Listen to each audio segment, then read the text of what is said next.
understand why people who put a lot of effort in keep making the same dumb mistake. And the dumb mistake is they do hard work and hard work and hard work, and just when they get to the point where everyone else is quitting, they quit too. And if they just stuck it out for 2 more months or 2 more years or 20 more years, they get to the other side. Well, we're scared of intent because if you announce your intent even to yourself, it makes it way more likely you're going to fail. Right? So we go into the store and someone says, "Can I help you?" You say, "I'm just looking." "I'm just looking" is a statement of no intent. And that's the way many people have been trained to go through life, because the system wants you to have no intent. It wants you to do your job, get paid, buy stuff, put it in a storage unit, watch TV, repeat. No intent. And as soon as we start having intent, we hesitate, because who are we to do it? Right? We feel like an imposter when we have intent. But if you can announce your intent, then you can get to who exactly are you seeking to change? What change exactly are you seeking to make? So you know who has intent? Surgeons. If you go to a surgeon, she doesn't just accidentally cut you open. She says, "You have a blocked vein or whatever. I'm going to go in there and fix it." Intent. It either works or it doesn't work.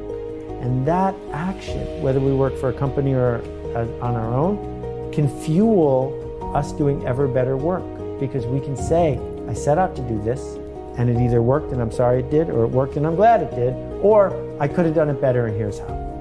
And how do you set intentions? Is it goals? Is it values? Is it a mission? For me personally? Yeah, and for anyone out there who wants to do it. Well, I think that all of us have no place to begin but with ourselves.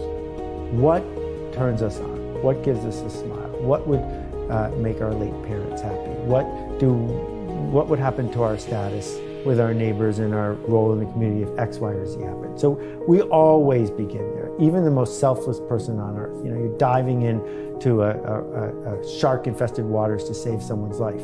Well, yes, saving their life is important, but part of the reason it's important is you want to be the kind of person that would have done that act and saved that person's life. Being that kind of person is better than walking away and watching them drown.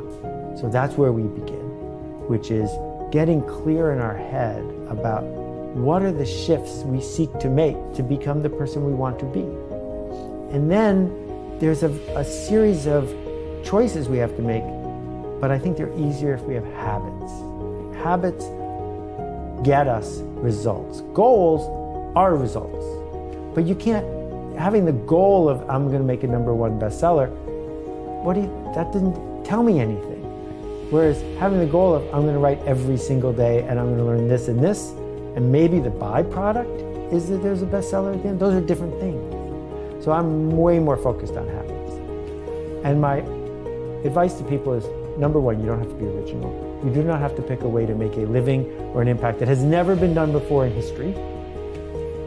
And 2, the people who have come before you and gotten to the other side, what path were they on?